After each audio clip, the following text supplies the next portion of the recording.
অ্যাডেনিয়ামে যে এত ফুল হয় আমি জীবনে দেখিনি। অনেক অ্যাডেনিয়াম গাছ দেখেছি, বাট এত ফুল হতে আমি কোনোদিন দেখিনি। গাছটার বয়সও বেশি না, 1.5 বছর হবে বড় জোর।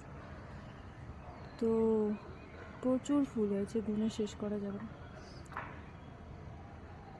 কুঁড়িও আছে এখন, অনেকগুলো কুঁড়িও আছে। যা বুঝলাম মার হাতে সবই সম্ভব। গাছপালা একেবারে ফুল ভর্তি হয়ে আছে। আমি রাস্তা দিয়ে আসার সময় দেখছিলাম, নিচ থেকেও দেখা যাচ্ছে। তবে এটাকে অ্যাডেনিয়াম গাছ বলেই মনে হচ্ছে না, এত ফুল হয়েছে। নিচ থেকে দেখতে বেশ ভালো লাগছিল, কালারটাও বেশ সুন্দর।